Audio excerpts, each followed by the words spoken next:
subject of incarnation. Incarnation. The soul takes many lives or births. Even so, it can't remember anything about its previous birth or life. There are several reasons for this. 1. The soul is finite in terms of knowledge and powers. 2. It is not the seer of the past, the present, and the future, and hence it cannot recall its past. 3. The manas, by means of which the soul thinks, can't hold more than one awareness at any one time. 4. A person can't remember all that happens in this very life from the time of conception till today, let alone things that happen in a previous incarnation. 5. If a soul could remember a past life, it would bring no happiness. It would recall the sheer pain of past deaths and would suffer mental anguish brought on by brooding over the terrible sufferings and sorrows of its previous lives. 6. One should be able to infer a previous life from pleasure and pain, such as kingdom, money, intellect, learning and poverty, folly, ignorance, etc., which one sees in the world from time to time from the very birth of a creature. The justice of God remains unmodified. The sorrows and joys on the current life are proportional to the vice and virtues performed in the previous life. God does what is just and never does what is unjust. Karma-based birth. God gives the present life always in accordance with actions of the soul in the past.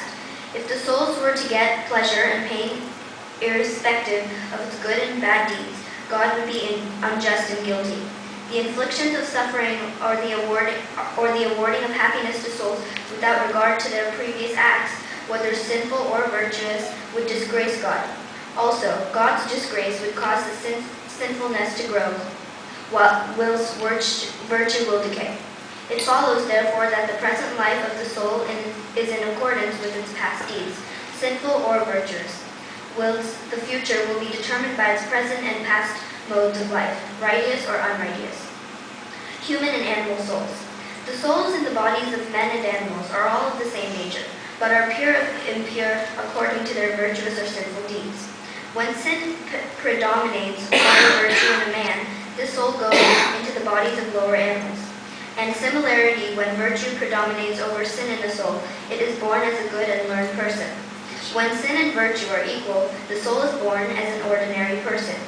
Even in human lives, the sin and virtue are being of 3 different grades: superior, medium, and inferior.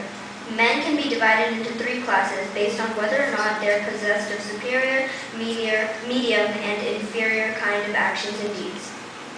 When sin predominates over virtue, the soul suffers the consequences of its sin in the bodies of lower animals and the like till its sins and virtues are equaled when it is invested with the human body.